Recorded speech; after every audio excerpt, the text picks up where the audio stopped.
Land back, everybody. Good evening, good afternoon, good morning, wherever you are in the world. Just adjust myself because I'm cute. I'm trying to make myself extra cute today.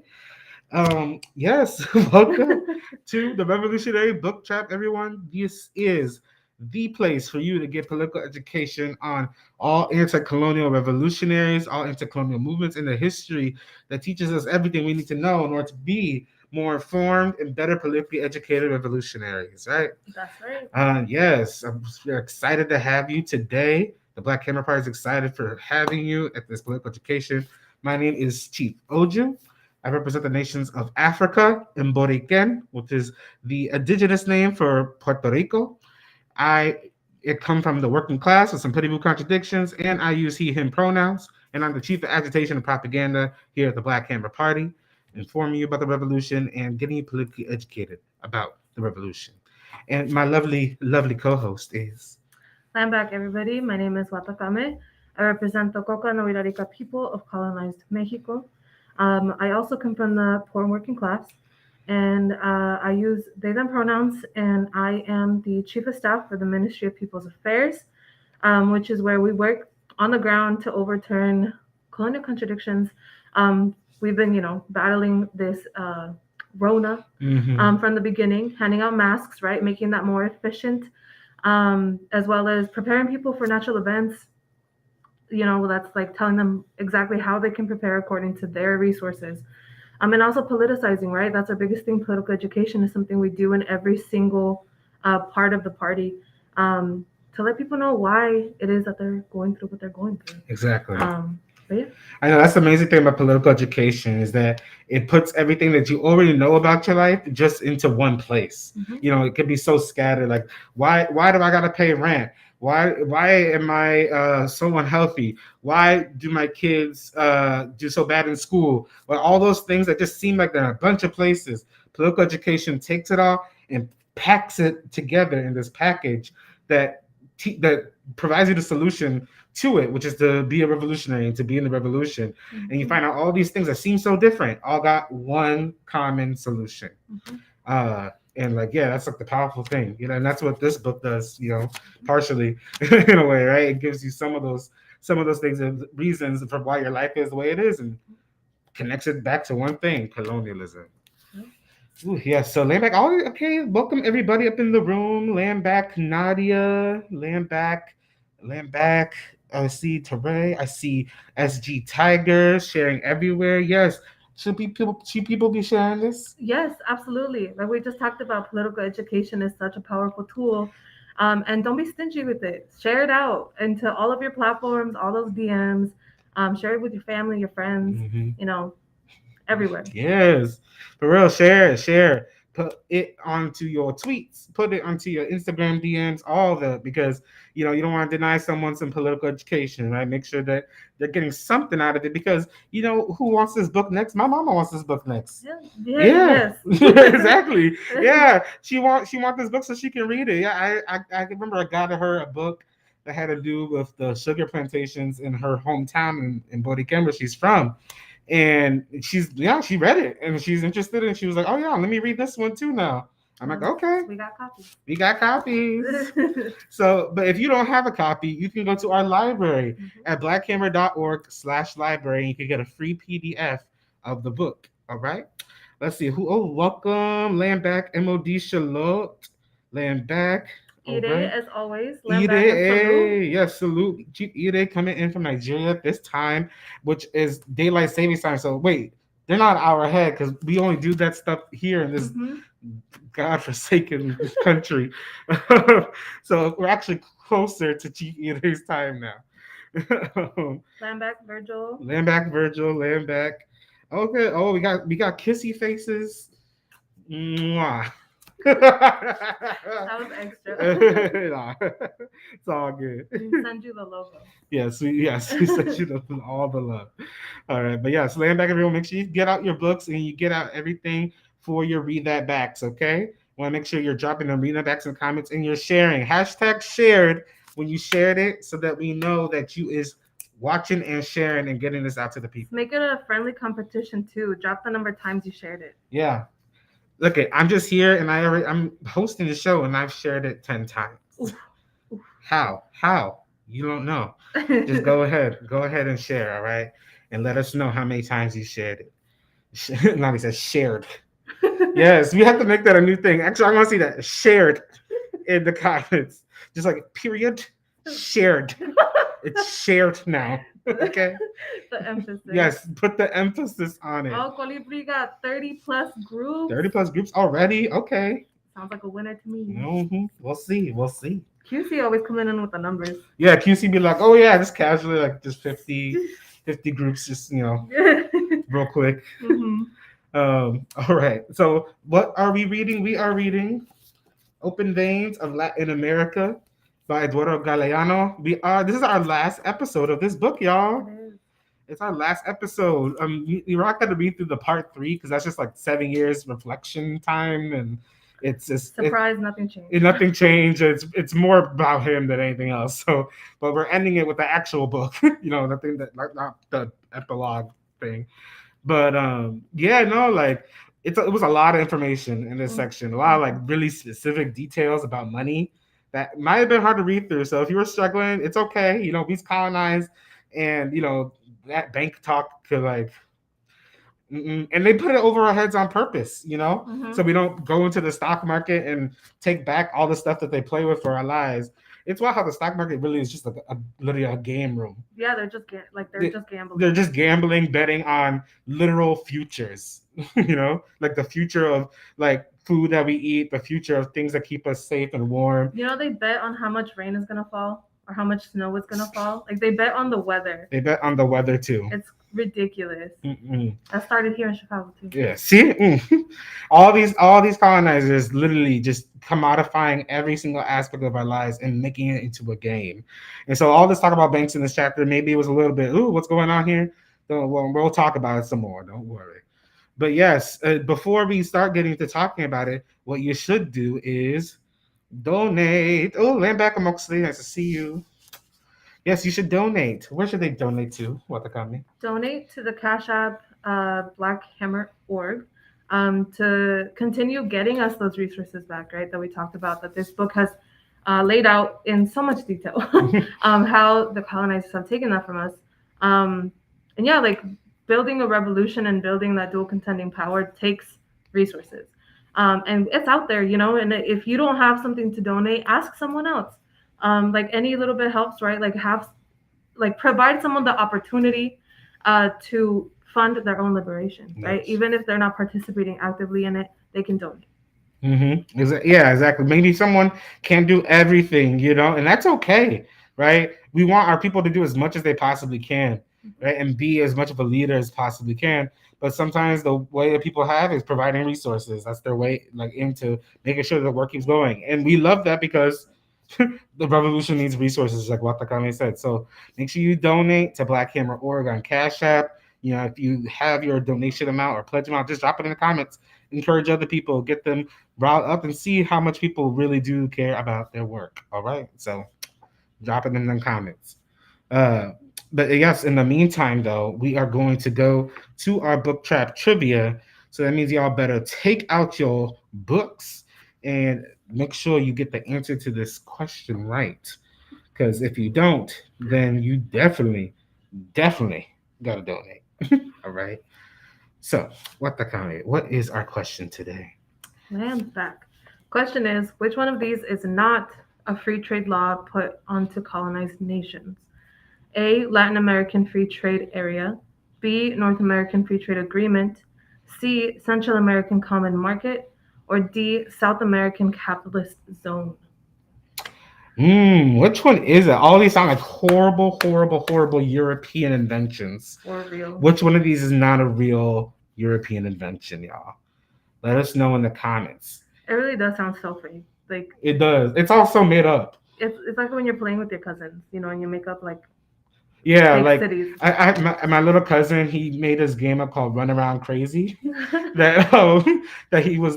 I was like, I was like a teenager, and he was like 5, and he would force me to play. And the game was literally just running around in circles, like crazy. After each other, and running around crazy. Isn't that just tag? No, we weren't supposed to chase. We weren't supposed to catch each other. We just literally ran around in circles constantly. We invented running. Yeah, in a circle, Yeah. in a basement. That's cute. He was fine. Yes, he was fine. I'm just saying that, man, we can make anything up. He invented the whole game in his mind, right? Got some answers here. I got some answers. I see QC said D. Okay. Period. D period. Period. Khalili said D. Virgil said D. So much D. I don't know if I can handle it. Y'all, please. Every day. Every single day. All right. No other answers from our people. What is the one of these that's not a free trade law? Everyone who said land back earlier, where's your answer? I know, right? Everyone's got land backs, but no answers, whether it's D or not. All right. I know everyone's just like, oh, I'm trying to hide my shame from being so. People are trying to learn. I know people are trying to learn. All right, we're gonna tell the answer. All right, and the answer is D. boom D. The South American Capitalist Zone. SACZ does not exist.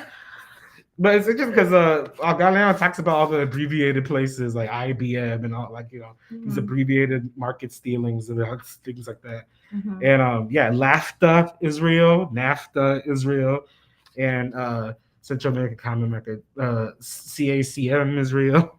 All that's real, but not the South American Capitalist Zone.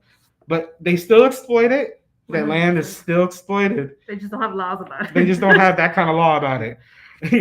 So they just do it on a private basis. It's not some wide thing, at least at this time, right? But this is how it goes. We're gonna talk about how the trade has been impacted by colonialism, in current times now, because compared to when it was being exploited, when the resources were being first stolen on these lands. Mm-hmm. So yeah, everybody, make sure again you drop your read that backs into the comments, drop your donations into the comments.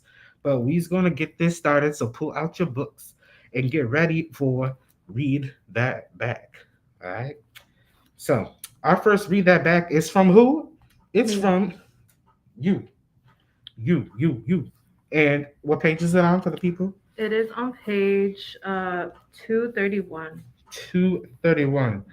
All right. So make sure everyone get your books and get to page 231. It's right at the top. My homemade bookmarks. Okay, I'm back.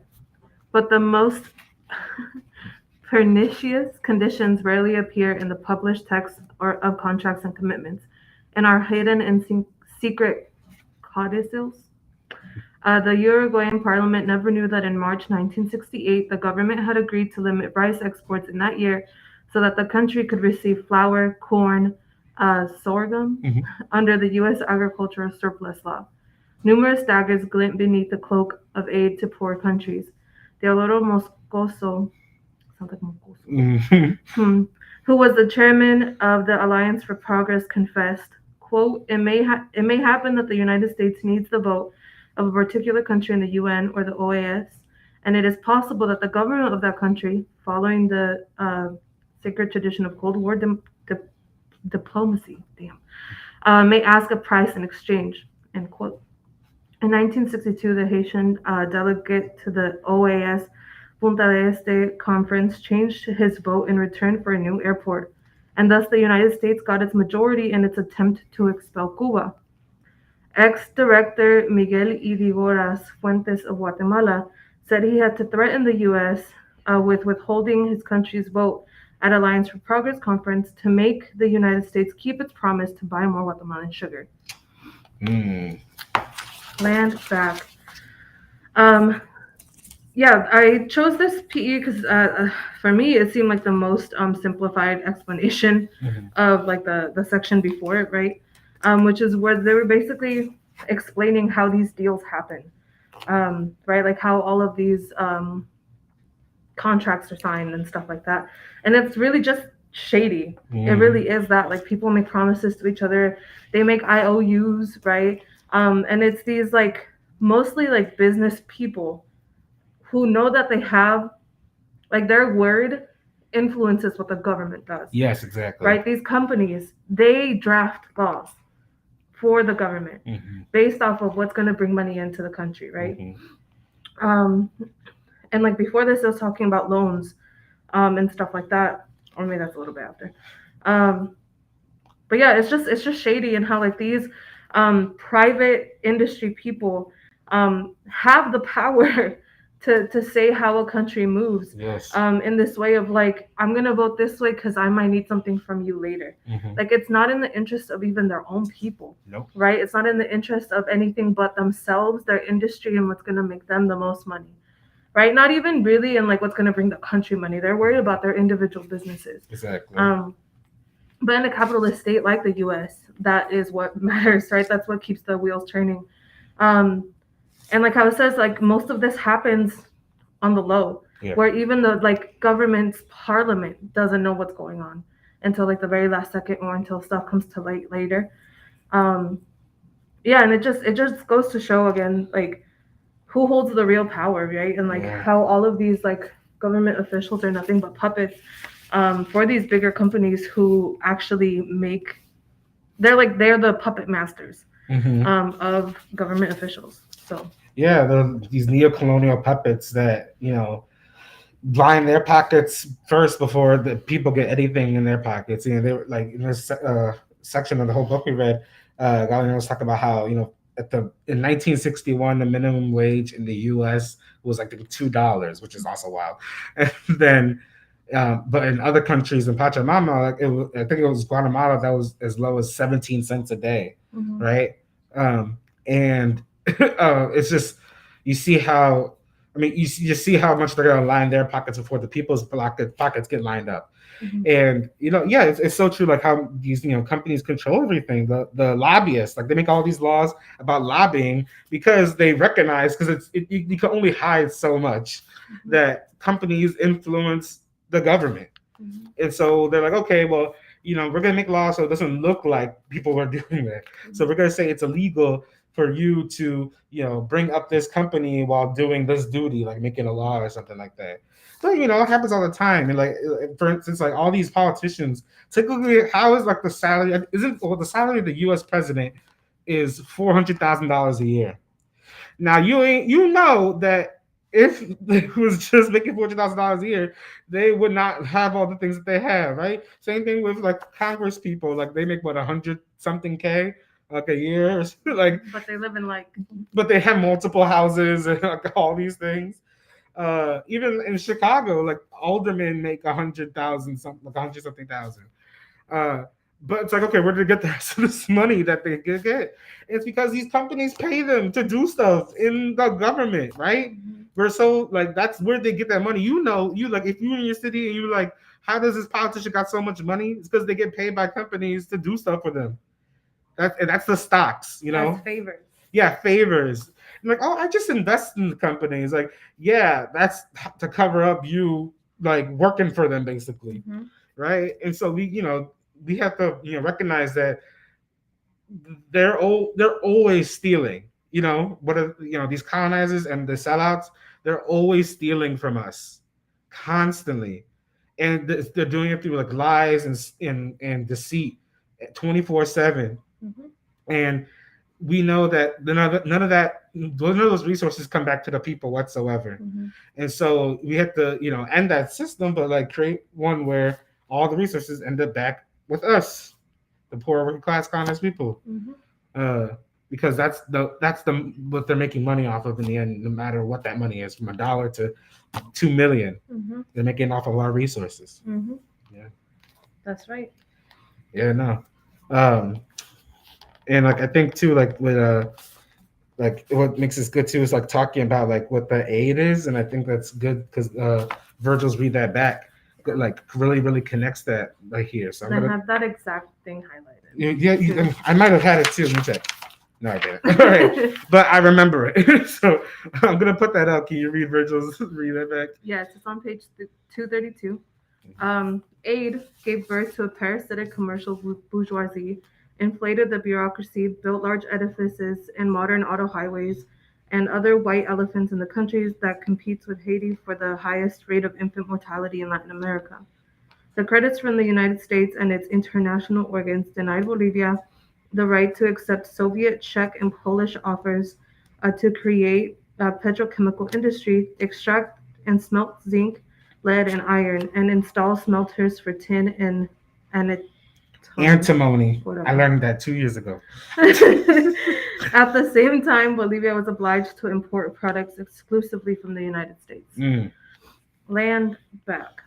Yeah, I learned reading by reading, like not hearing, so my pronunciation's all over the place. Oh yeah, Poor working class. I had heard it in the YouTube, and I was like, "Oh, that's how you pronounce it." Yeah. No, land back. This is a really good read that back because it also touches on like what that aid is, right? Like international aid, or like we're gonna give you loans to build infrastructure like highways, like water mains, or like plumbing or whatever, right? But it always comes with like little the catches, right? Where it says, I'm gonna give you this money, which you can use to only buy supplies from us. Right, and that's what the U.S. says right here, right? Like import products exclusively from the U.S. And that's the caveat with any loan that the U.S. gives to any country in Latin America, right? Is we're going to give you this loan to build this infrastructure for your people, but you can only buy everything you need directly from us. Yeah. So they're really just paying themselves, right? They're paying themselves, and in exchange, this country is now in debt to the U.S., right? And like it says, it's parasitic. It really, that's the only word for it, like these parasites, right? Because, yeah, I mean, like I said, they provide this quote unquote aid, which is never even enough, right? Like if the country says, oh, we need this much money and that's how much it's going to cost to get this like infrastructure for our people. And then the loans are always less, right? Which then leads to them buying subpar materials from that same country, which means then the infrastructure in Latin America is less than safe and is not going to sustain Mother Earth, and so on and so on and so on, right? And then when natural events hit and that infrastructure is completely decimated, then they need another loan. Yeah. And it's the same thing over and over again, right? And it's just feeding off of the same people. Like it's disgusting. And how like it even talks about like the smelting, right? That Bolivia wanted a loan to like have their own smelter so that they could use their raw materials to then do the processing of those raw materials and then export what they were importing. It's so wild. But the U.S. didn't grant them that loan, right? Yeah. So then Bolivia still has to ship out their raw materials to get processed, smelted down, whatever, and to then buy that same processed raw material that came from their country, buy it from another country back for a way higher than what they sold it, right? Like that is parasitic. That's disgusting. That's capitalism. That's colonialism, right? But yeah, no, this was a good read back. Yes, very good. You laid it out really well. It's this disgusting parasitism. That's why I want to see parasites in the comments. They're parasites. They are constantly taking more than they put back into the world, right? And the problem isn't like using resources. We use resources for living beings. So we'll eat food and like use things for shelters. It's not that using resources is wrong. What they do is they steal them and exploit them and use way more than they ever needed, right? And that's what is killing our planet and killing our people. And this system, they made it into a system of this, and that's colonialism. They made it into a system of stealing and exploiting resources and people's labor and the land. And that's why that's our first principle of unity. Poor class colonized people need dictatorship over our lives, labor, land, and resources. We need control over those four things, or else we ain't gonna be free. Because all we're doing is hanging out with the parasite. If you want to make peace with the parasite, then good luck having enough blood soon. Parasites, they try to pretend that parasites can just live in symbiotic relationship, and this isn't a symbiotic relationship we have. That's not what it is. There's no exchange. All it is looting and pillaging and murder. And it dries us up and tosses us to the side after we're used up. Yep. There's nothing symbiotic you're going to get out of a relationship with the colonizer and the colony. It's only there to dry us up. Vampiric. Mm-hmm. Yes, land back. Oh, we have another audience. Read that back. Okay, okay. Make sure y'all keep dropping them. Keep dropping them. This one is from Colibri on page 226. All right. It says, in our day, Baran and Sweezy have pointed out, imperialism imports capital from the countries it operates in. In the period of 1950 to 1967, new U.S. investments in Latin America totaled over $3.921 billion. That's a lot of money for that time. Profits and dividends sent abroad in the same period, $12.819 billion. The siphoned off profits were more than three times the new capital invested in the region. According to ECLA, the profit bloodletting has since increased to five times the new investments. Argentina, Brazil, and Mexico have suffered the greatest widening of this escape hatch, but this is a conservative calculation. Ugh. Mm-hmm. Land back. Yeah, so this is kind of related to what we're talking about. That there's more the capital coming in versus leaving, Mm-hmm. right? These nations. There's all the stuff that is leaving is worth a lot. It's worth a lot, but because of the free trade agreements and all these laws put onto the trade, it gets sold for cheap. But then it has after it gets processed somewhere else because they made it illegal. It's wild how they made it illegal to for these countries with their own resources to sell processed versions of their stuff.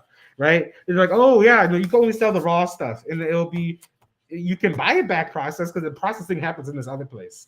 And so you sell this really valuable thing for very little money, and like you said, it gets processed somewhere else, and they have to buy it back. And it's just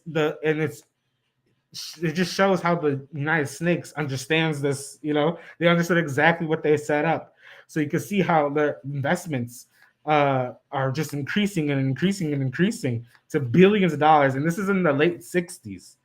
So just imagine now what these profits are. $12 billion in 1967 is a crazy amount of money, a wild amount of money. So imagine it now. I don't even know, but yeah. Yeah, that's a lot of money now. Yeah, I know. That's what I'm saying. So imagine Yeah. like Inflated. yeah, inflated, right? Beyond inflated. Exactly. And like you were talking about that symbiotic relationship, right? Mhm. This is not sustainable. No. Like that's why our colonized nations live, like our people live the way they do there, right? Because like it just to repeat, they sell the raw material to a European country. The European country then processes it, and then that colonized country has to buy back the processed material. Mm-hmm. All because they're not allowed to process it themselves. Mm-hmm. Like that's it. And the only the reason that the way that they were stopped from processing it again was because they weren't given loans to build the processing plant. Yeah. Right? Which is absolutely And the fact that they need loans. Exactly. To The fact do that they so. need loans in their own. They need permission. Yeah, exactly. And that comes from like it talked about earlier or like in the beginning of the section, all the banks, right? And all the financial institutions that like banks in the US can buy out branches in Latin American countries. Mm-hmm. Right? So then Chase owns like what was it, like a couple hundred branches throughout Latin America, right? Yeah. But then they put strict laws to where Latin American banks cannot even try to do the same thing here, right? Because they know what the F they're doing. Yes. Right? And because they've already been this parasite to our countries make these deals, well, the neo-colonial sellouts made deals so that they were okay for the short term, right? Which always came back in the long term to bite them in the butt. Mm-hmm.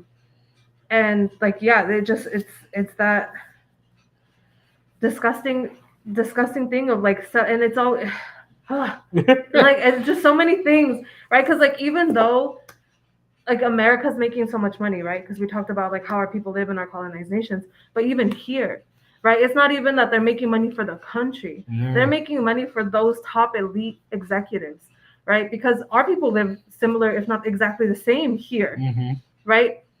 Things may be a little bit different here and there about like the physical, like literal, whatever. But we're still poor. We're still hungry. Our infancy mortality rates are still high. Like all of these conditions are the exact same here as they are in our home countries, right? And that's because all of this whole entire system that this section like lays out goes to profit a handful of people. Mm-hmm. Like that's disgusting. It's disgusting. But also, handful of people is a lot easier to overturn than a whole country. Exactly.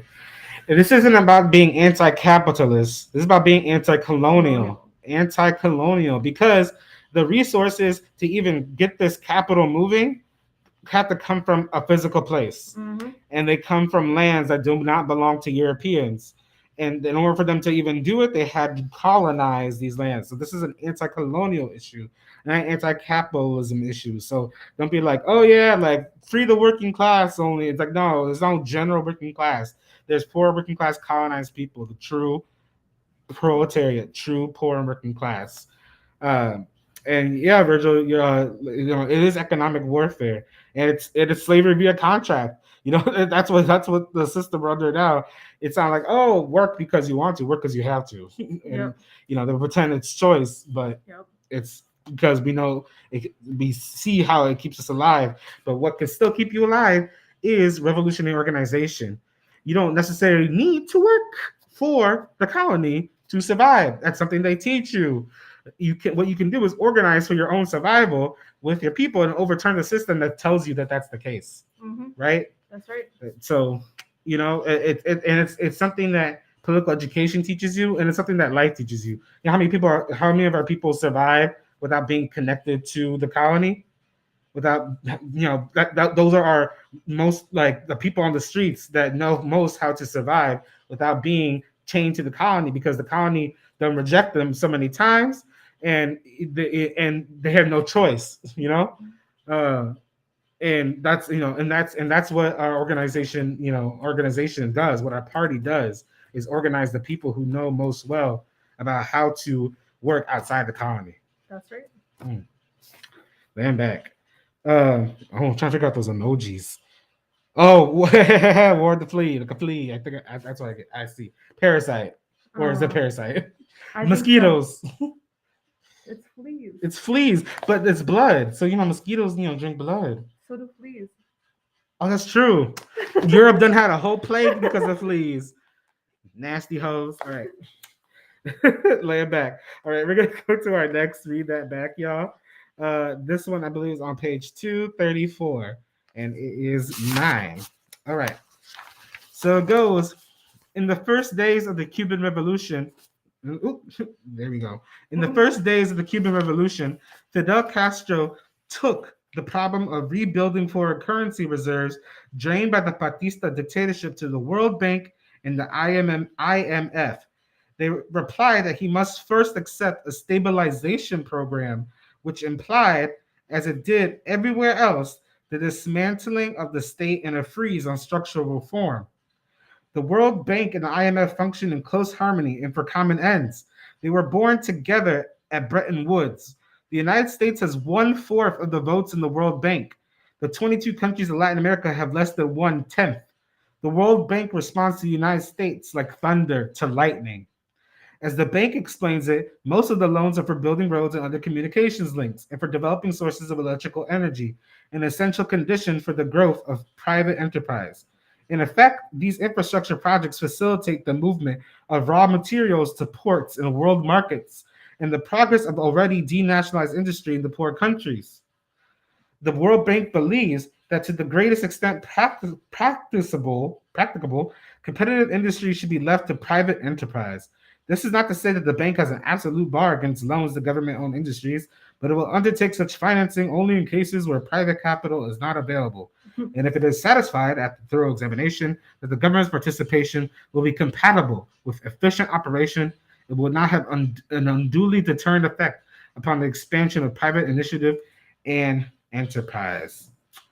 Ooh, man, this white people speak is rough. Land back. All right, so yes, the World Bank, with those percentages, is the colonizing bank. That is true. It has nothing to do with the world. It is the colonizers' bank. All right, and this do that back. What it shows is that even if you are a single country that goes through a revolution like Cuba did, that when you're on your own, you still have to answer to like the economic system still largely in place. Of course you are working inside with your own economic system, but we are humans that exist in the context of a planet, and so like they still had to go to the IMF for a moment, right, or the World Bank, and they said, you just got to basically stop everything you're doing, stop your revolution, and follow our instructions. And Castro's like, okay, well, nah, nah, be good now, be good now. And like I love the sentence, the World Bank response to the United States like thunder to lightning. And like what I like about it is like you hear the United States thunder around the world and say where it wants to have its economic influence and everything. And then the World Bank comes as almost like this silent response. We hear we hear the thunder but don't see it. But then we see the World Bank, and that's what you see in lots of these countries. You see the World Bank, but they don't teach us to see the United Snakes at the same time in all these countries and all colonized nations around the world.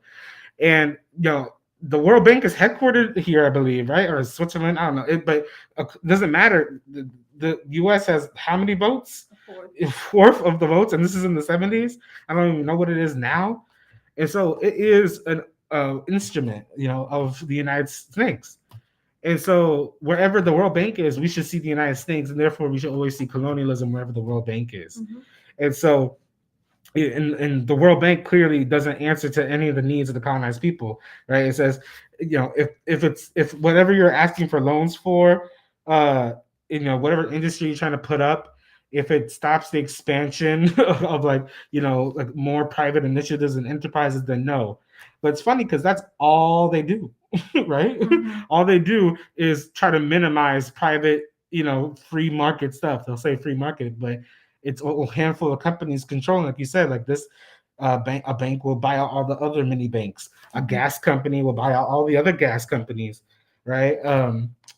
And it's all they're doing is squeezing tight the industries and development of these nations, so that it's choked out and it gets underdeveloped, right? Not undeveloped. These countries have development. It's just that it's stagnated, interrupted. So, and the World Bank is part of that interruption. So yeah, land back. Okay, land back. No, you laid that out perfectly. I don't really have. Damn. Replay that part, y'all. That was a really good summation. No, like you said, for one country in the world mm-hmm. to have a fourth of the vote for the World Bank, please. And like we see that, like you said, right, in the movements of the world, like where the World Bank responds, like you said, we're not trained to see that. But it I don't know, this like with Cuba, like with their independence and stuff. I was paying real close attention to this because mm-hmm. these are decisions that mm-hmm. And so I'm excited to research more into this movement of Cuba's financial independence. Me too. Mm-hmm. Because notes need to be taken. Yeah. But we kind of are seeing a similar thing of that with Russia right now, right?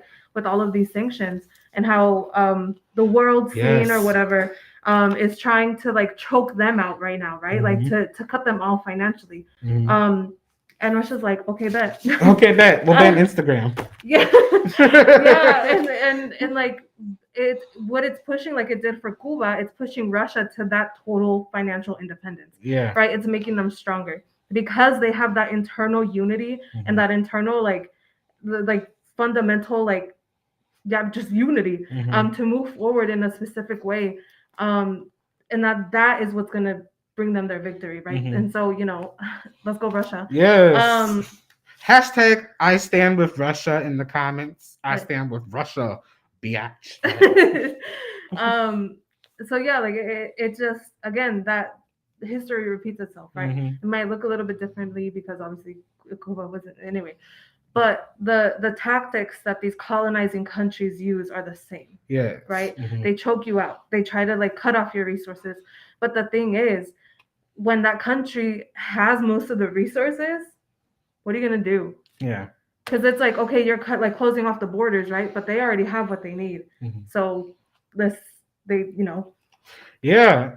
No, for real. And this is a reason why I can't stand like these liberal democrat mofos that are like end the sanctions, stop the sanctions for any of these colonizations, and including also just Russia, right? Um like every time like they're like stop the sanctions, like no, you want the interruption of our economic development back in. It's like no, we don't want the like yes for sanctions, please, more sanctions so that we can develop our own independent apparatuses of like economic growth. Like Cuba struggles and has struggled, but has won so many victories on top of these sanctions. Like not only through their own, but through relationships with other colonizations like Venezuela. And so, you know what? Because of the sanctions, Cuba was at one point had people on some horse-drawn carriages in the 90s. But now, you know what? They're like, hey, bike transportation. It gets our people healthy too. We got a bunch of them. Let's do it. Okay, cars. They're really old, but guess what? Now our people know how to really do mechanical work and fix engines and fix machines in order to maintain cars for a longer amount of time.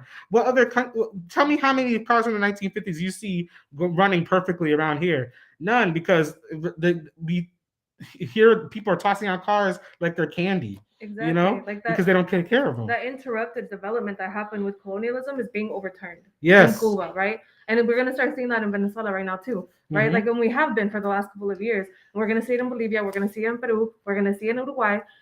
Chile, I'm still rooting for you. Um, like all of these countries that like are gonna say no to the Mhm. World Bank eventually, right? They're gonna say no to the IMF. They're gonna say no to all of these European power groups, like these Mhm. little posses. Like it's so high school. It is so high school. Like they run the world like they're just in a bunch of cliques, Mhm. and it's predictable. It's very predictable. Mm. Mm-mm-mm. All right. Yes, all colonist countries will unite against these sanctions, but not because they want them gone, but because they're going to stop the people who even put them down on us in the first place. All Period. right. Period. Period. All right. We're gonna go to our next read that back, which is another one of mine, just because of the order. And so this one's on page 248, y'all. So it goes, a myriad of laborers flees the poorest areas of each country. The cities attract and cheat whole families with hopes of work, a chance to better their condition, of a place in the magic circle of urban civilization. But hallucinations do not fill stomachs. The city makes the poor even poorer, cruelly confronting them with mirages of wealth to which they will never have access, cars, mansions, machines as powerful as God or the devil, while denying them secure jobs, decent roofs over their heads, full plates on the midday dinner table. At least 25% of Latin American city populations, according to a United Nations estimate, live in quarters that fall short of modern standards of urban construction. A technician's lengthy euphemism for slums. The favelas of Rio de Janeiro, the callampas of Santiago de Chile, the jacales of Mexico, the barrios of Caracas, the barriadas of Lima, the villas miserias of Buenos Aires. God, that's what they call them. And the Categriles and Monte de Veo, Las Villas Miserias, Jesus Christ. Of course, I think you know what to say that. In tin, mud, and board, hovel colonies on the city's outskirts sprout new additions every night. The marginal populations drawn by poverty and hope keep piling up. Huaico means landslide in the Quechua language, and that is what Peruvians call the human avalanche that loose from the mountains upon the coastal capital. Nearly 70% of Lima's inhabitants come from the provinces. In Caracas, they are called toderos because they do a bit of everything, todo. The surplus people get an occasional nibble at a job or perform sordid or illegal tasks. They become servants, sell lemonade or what have you, get pick and shovel or bricklaying or electric or sanitary or wall painting odd jobs, beg, steal, mine parked cars, available for hands whatever turns up. Since the human surplus grows faster than the integrated element, the United Nations survey foresees that within a few years, the makeshift camps will house the majority of the urban population. The defeated will be the majority. Meanwhile, the system prefers to hide the dirt under the rug. the favelas from the Bay Area and the Villas Miserias from the national capital at gunpoint, sweeping the human surplus out of sight by the thousands upon thousands. Rio de Janeiro and Buenos Aires conjure away the spectacle of the poverty the system produces. Soon, only the mastications of prosperity, but not its excrement, will be seen in these cities where the wealth created by all of Brazil and Argentina is squandered. Woo! That was some poetry, Galeano. Oh, dang. Ooh, yeah. No, that reading that right now, I was like, oh, holy crap. Because it's you know this. This is why political education is so important. You know this story. You know this story. This is you in the hood. This is you in the barrio. This is you in the ghetto. This is you in the projects. This is you, just like everyone else. This is you in that urban, slum dwelling, as they call it, piled on top of each other because you're desperate for a dream that never gets fulfilled.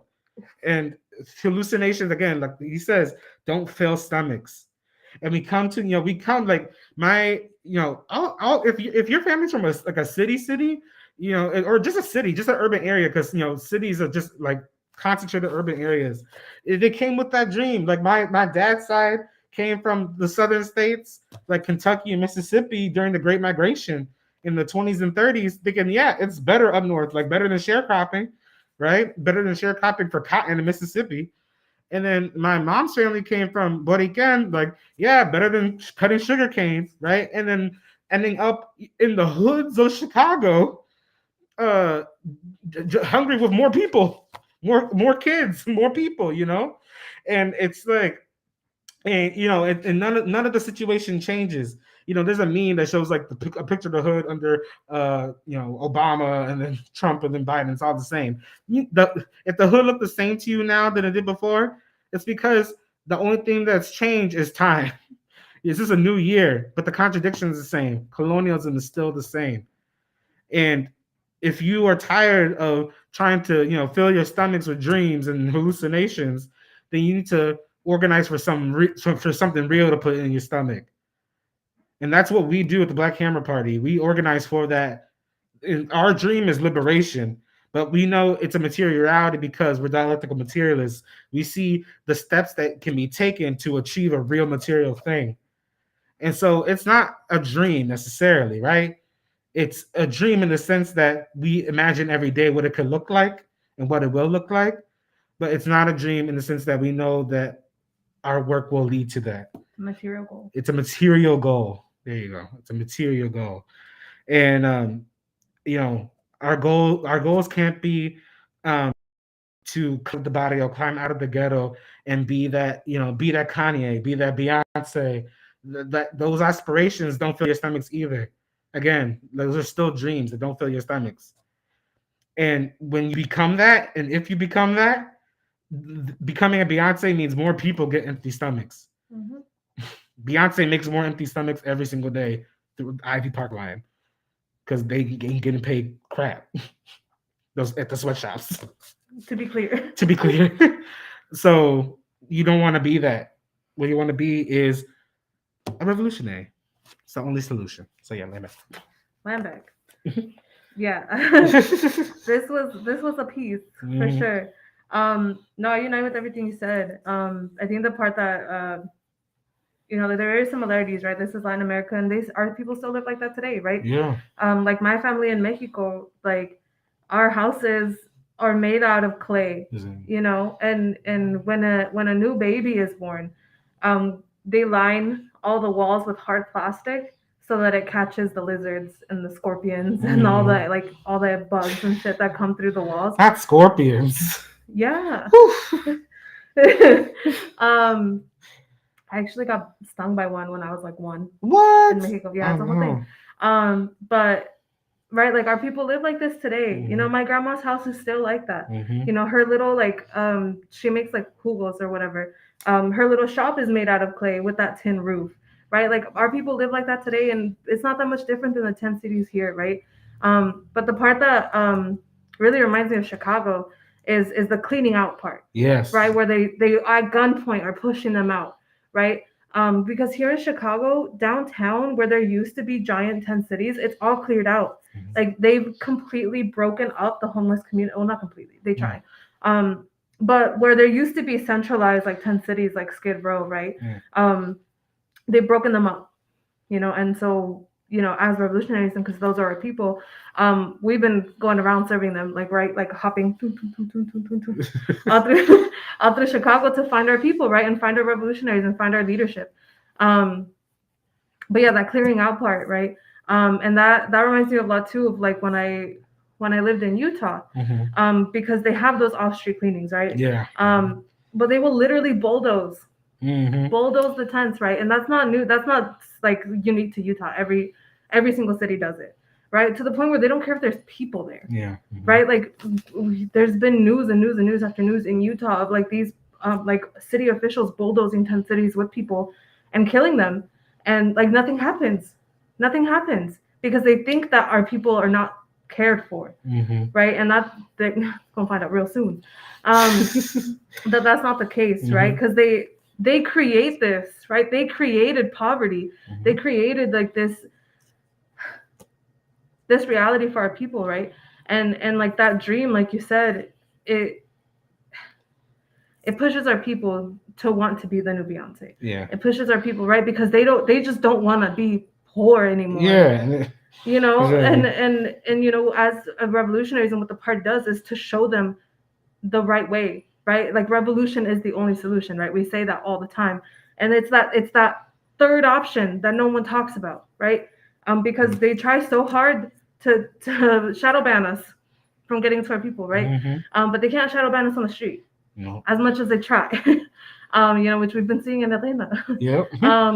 But no, yeah, like this is, showing our people that revolution is the way that you get out of it, not just for yourself, but your family and billions, like we're talking billions of people that are dependent on you choosing revolution. Exactly.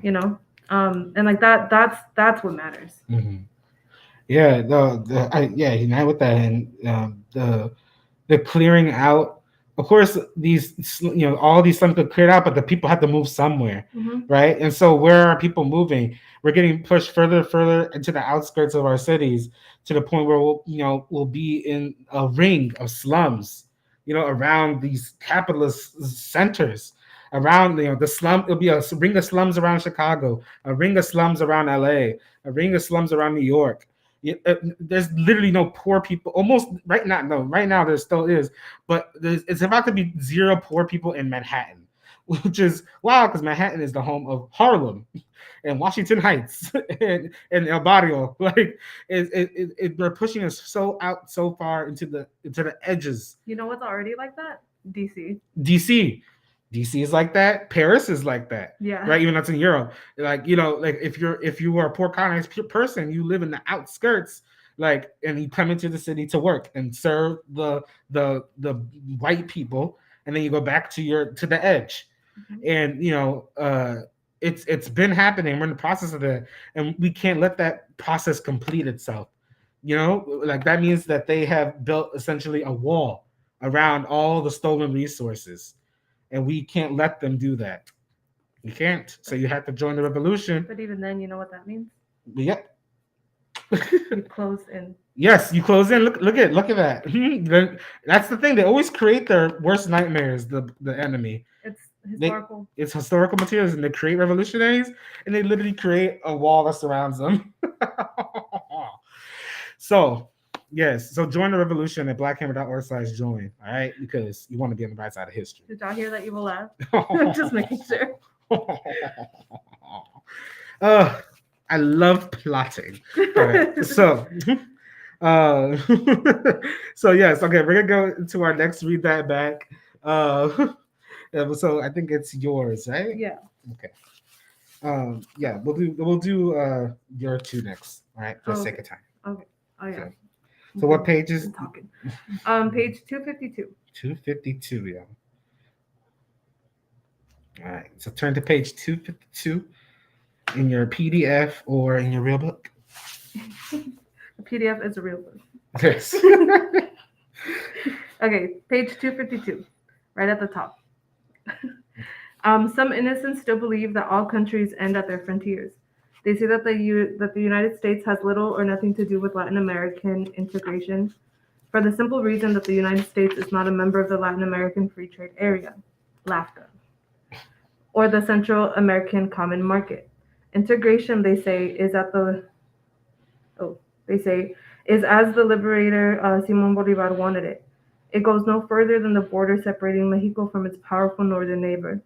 Those who sustain this seraphic notion suffer from a form of amnesia which may not be wholly disinterested. They forget that a legion of pirates, merchants, bankers, marines, technocrats, green berets, ambassadors, and captains of industry have, in a long black page of history, taken over the life and destiny of most of the people of the South, and that at this moment Latin America's industry lies at the bottom of the imperium's digestive apparatus. Quote, our union makes their strength to the extent that our countries, now having broken from the molds of underdevelopment and dependence, integrate their own respective serfdoms. This is good. This is a good one. That's a good one. This was like just colonialism. Yeah. It says like why are people living like this? It's because because they sent their pirates, their merchants, their bankers, their marines, like all of these people, all of these like puppets, right? All of these like what do you say? Like mercenaries, really, yeah. like mercenaries. To take our to take our resources, kill our people into submission, to where they are integrated into their own respective serfdom, right? Are like, oh, I just lost my train of thought. But like for me, this is like people forget. People to think that this is just the way it's supposed to be, exactly. That this is the way it's supposed to be, that it's because of some failure of our colonized nations to not develop. But people forget why, right? And like that opportunity to develop in a pre-colonial way was taken from us, right? And it's not even that we want to develop the same way America did. We don't. We don't want that because they did that off of exploitation of us, right? Yeah. And what if I say, like, if we want that, leave it to them to do it because they're the best at it. So like that's what they're already doing, right? Like all of these neo-colonial governments, that's what they're already doing. They're trying to develop like America. We don't want that. Our people don't want that. Our people want the development that was stolen, right? The opportunity that was taken from them in the most savage way, right? Through colonialism, we were taken, like they took the opportunity of us, like to, like Commander said, to share. Yeah. to have a sharing community, right? Like that's literally, it's that simple, because that's how our ancestors lived pre-colonially, was you don't have it but I do, and you need it here. Without any favors, like they talked about earlier in the book, right? Like, I'm going to do this for you because then you can do something for me. It wasn't like that. It wasn't this like self-interested thing. It was this interest of the community, health of the community, health of the people, because you see each other as equals, right? And you know that because they are a living human, they deserve basic basic stuff to survive, not just to like, not even bare minimum, but to like live a healthy, happy life, sustained one. Right, in working together, right? Everyone had roles, everyone had a purpose, and it was according to your abilities, right? And like this, they took that from us, right? They took that from us, and they've done so much work to make us forget it, right? They've this like self-interested amnesia or whatever. Well, we're here to remind people. Yes. we're here to remind people, because that's the world that we want, and it's now crazy. No, it's not. It's not crazy. Like, we see it in Cuba, we see it in Venezuela, we see it in Vietnam, we see it in China, we see it, like in all of these liberated countries, that it is possible today, right? It is possible today. Even if that means we do have horse-drawn carriages and we have to bike places. Yeah, like for like 10 years. Like, whatever. We can do it. I'll learn how to ride a bike. Yeah, like I want to learn how to drive a horse-drawn carriage. That sounds fun. Like, might take longer to get somewhere, but At least I'm free. But who's gonna punish you? Yeah. No one's gonna punish you for wasting like their time, Mm-hmm. right? Because like it's all gonna be this thing. Like the only reason we get in trouble for going to work is because we're not making money for a master, you know. Yeah. Mm-hmm. And it's yeah. Yeah. And then also with the brilliance of our people and the resources of ours back in our hands, we won't have to worry about that as much because we can make our own vehicles and make our own cars that use sustainable things that don't harm the environment. Exactly. That technology already exists. It was invented by colonized people, suppressed by colonizers, right? Because it's not going to make them money, right? It's the same way that like nuclear energy is like so shunned, and there's this big stigma around it when it's more, it's higher yielding than the carbon power, whatever, fossil fuel, whatever. And it's less damaging to the environment, you know, not completely, and like that we can find other ways to do it. Obviously, but there are already like even today better ways that we can whatever. Yeah. Like it. Yeah, and something else about this reader back too that you talk about like reminding people like about what's going on. When he lists like the Marines, the bankers, the technocrats, all those people, you have to always remember that you live as a colonized person in like occupied territory, right? It's when you got the enemy among you, like that feeling. That's how you always have to see where you was at, because that is how you live. You have like the police stations, for the pigs are the schools, the army recruiting centers, the banks, all of that stuff. Those are occupying forces. Those are symbols and forts, locations for the enemy to operate its system among you and on your own land, right? So here, this happens on the indigenous land. And so, we might be not indigenous people from other colonizations here, but we are among this occupied territory that's occupied by this enemy, the colonizer, the European. Same thing that happens in Africa. Same thing that happens in Asia, Pachamama, all Turtle Island, all around the world of colonized nations. You are living in occupied territory, and these things are symbols of that. The ambassadors, the keys, captains of industry, all that stuff. And so we can't forget. We can never forget that we have the enemy always around that way. And that's because that's how deeply entrenched they are in our lives. And once you realize how deeply entrenched everything that is not for your benefit is in your life, once you see that, you can't unsee it. It's literally it's literally new eyes,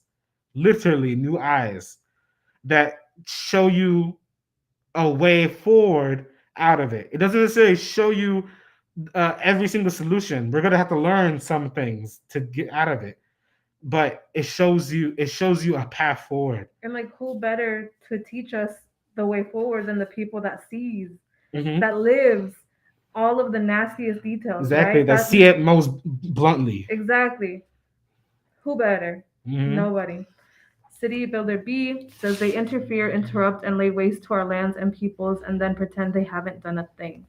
That's right. Accountability is never their strong suit. And accountability will come in whatever way it may. Yes. Accountability will come in whatever way it may. I would read history books to see it's cute how it did come. It's cute. Yes. It's so cute. It's so cute. I love it. I can't wait to have pink walls. And girly things. And girly flowers and Disney characters girly painted everywhere. Oh my god, that'd be a horror. That'd be so sad. That's so sad. It's like there's Ariel. Oh no. Okay. Anyway. Oh. It's their culture. They love it.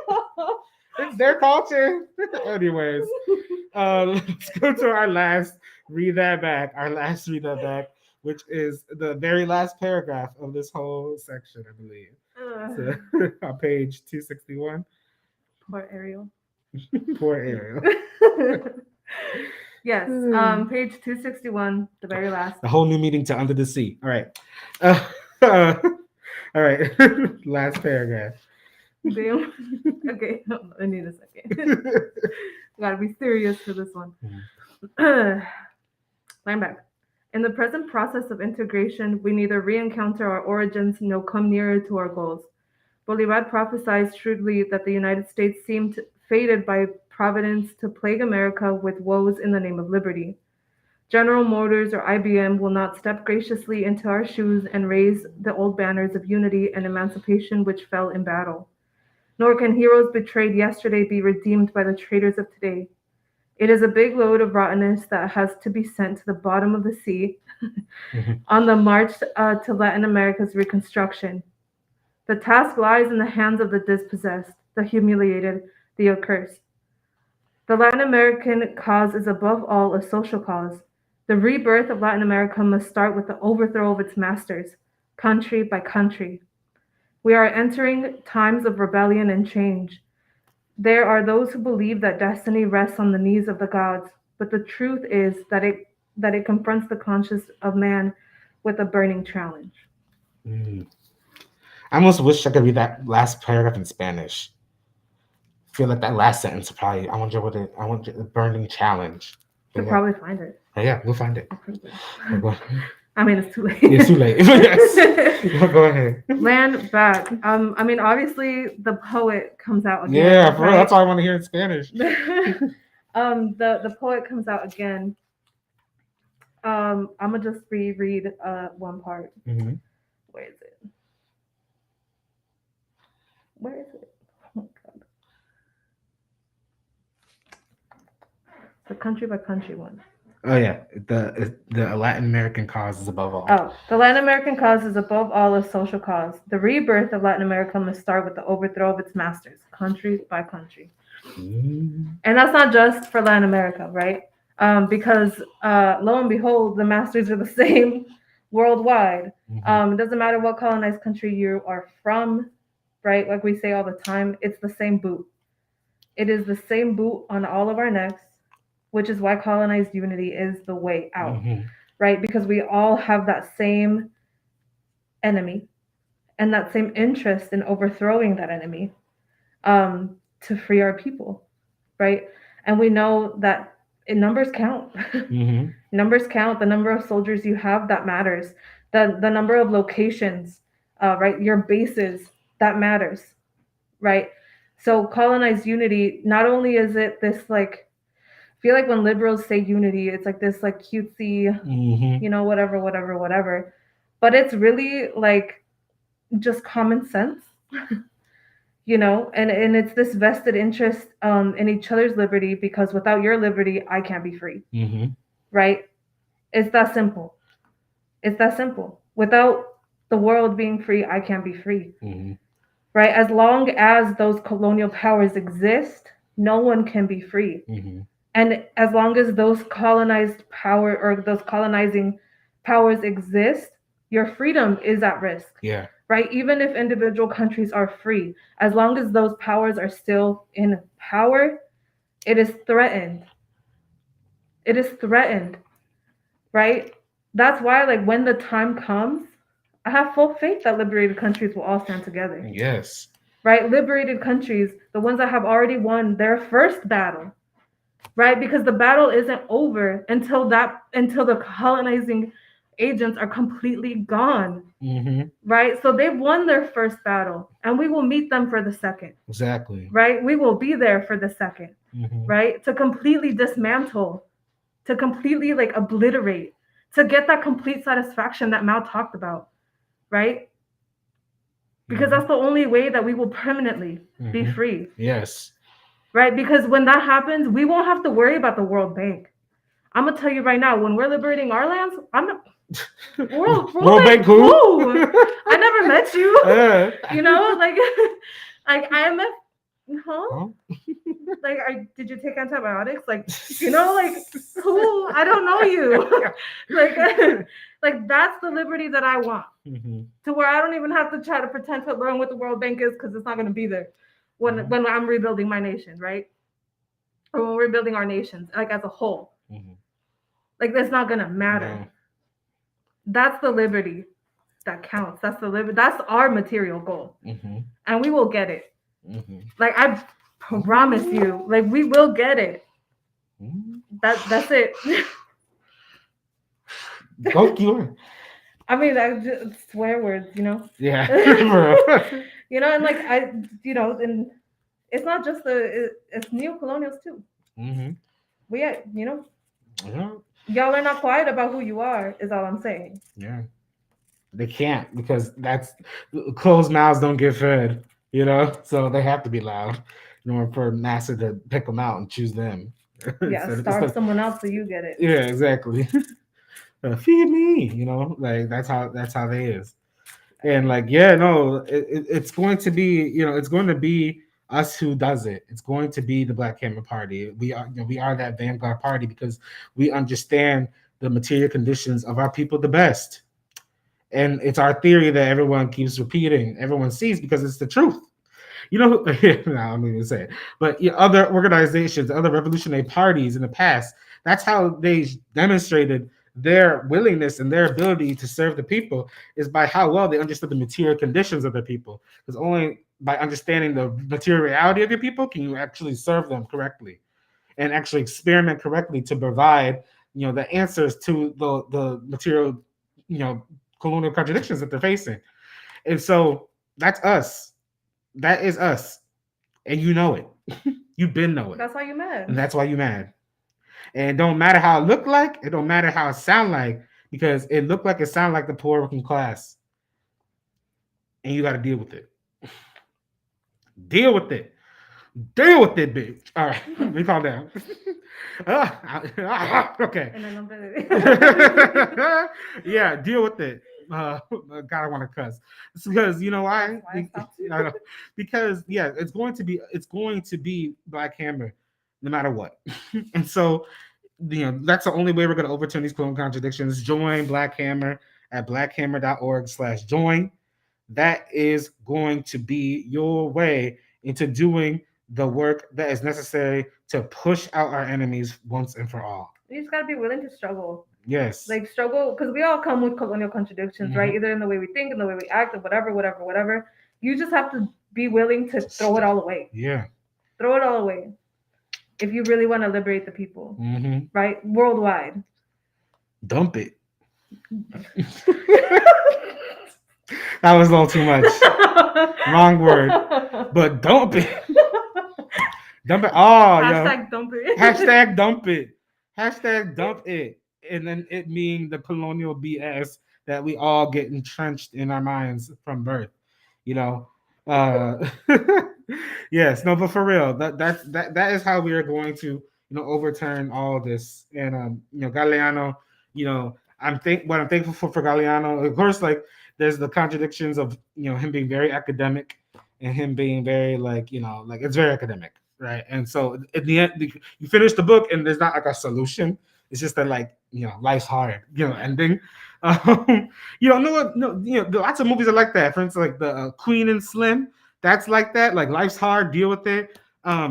Fruitvale Station. I can never watch that movie again. I watched it once about Oscar Grant. And I was like, okay, life's hard. All these things that just leave us with it's hard. It's like I know it's hard. Tell me what to do about it.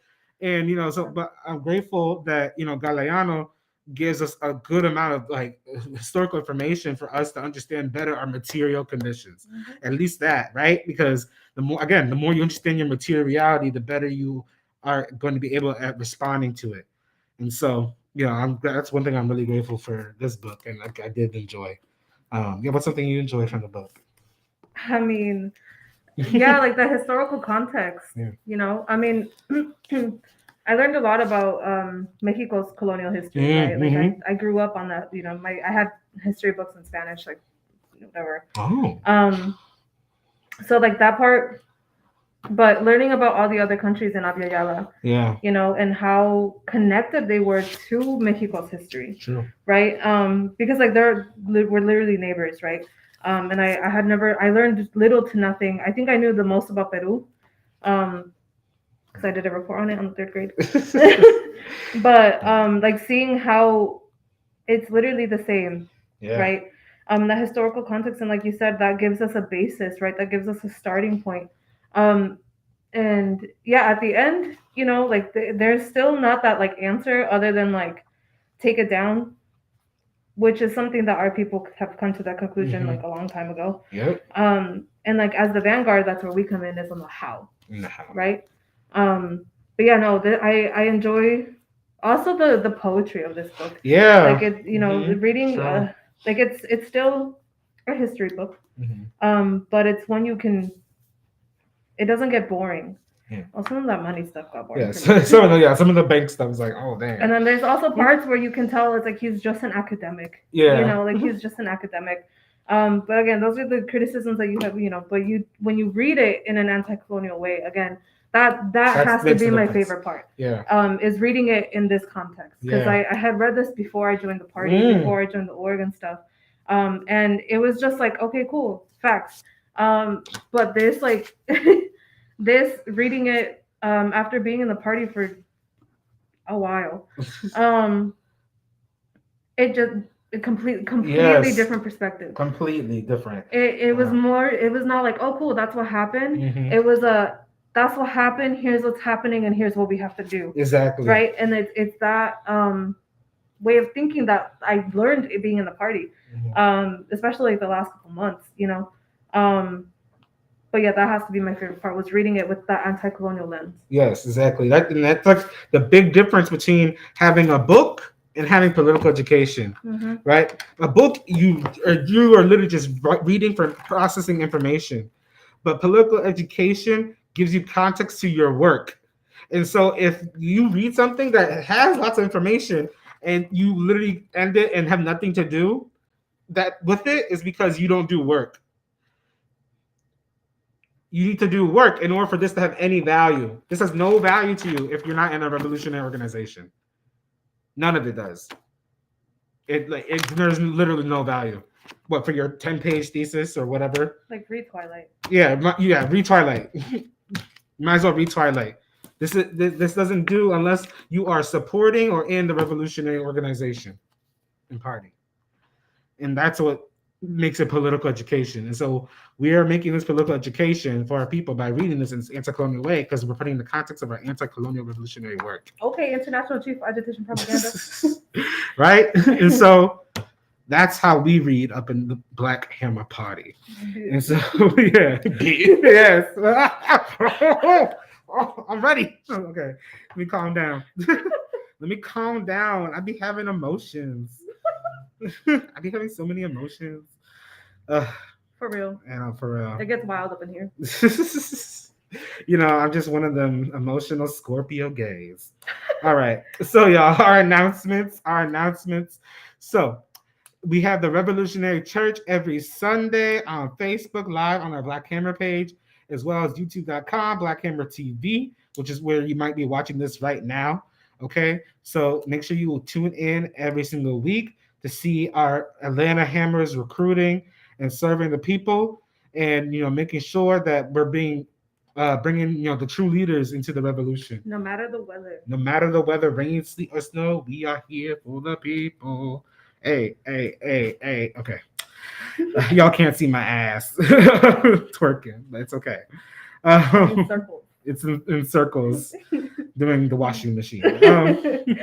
All right. And then next, make sure you call 404-658-6618. But we are trying to drop the charges on our hammers, all right, who have been doing the Revolutionary Church and got arrested again. They done did it again. Then done did it again because these pigs know what we're doing. They know how much it's working. And so they're trying to stop us at every turn. Okay. And so make sure you call 404-658-6618 to demand that these charges be dropped on our hammers. Okay. Demand that. Okay. And then stay tuned for our next book. Follow us on Twitter, Instagram, and Facebook. We keep on pushing. We keep on going. We keep on getting this political education. That's how we do. That's how we do here. This is probably, most likely, and almost without a doubt, the longest continuous revolutionary book club to ever exist on the planet. On the planet. That's what I'm gonna say. Because I think it's the truth. I'm always so excited to see what the next book is gonna be. Yes. What the next hosts are gonna be. Yes. Mm-hmm. We is politically educated up in Black Hammer, so you can get more book education from some more amazing comrades and chiefs. All right. And so, yes, We appreciate you. We hope that you enjoyed Open Veins of Latin America. Read it again if you got to. Get that political education. Send out this series to people. It's not too late. Yeah, send out all the episodes. Yeah, exactly. We'll probably. I'm actually gonna work and make it into a playlist on YouTube, per book rather than just a book trap series. I'll do per book, and you'll be able to just send it as a playlist. All right, make it easy. Smart. People binge watch Netflix. Some to binge watch political education. Mm-hmm. Let's All right, y'all. So land back. We appreciate y'all.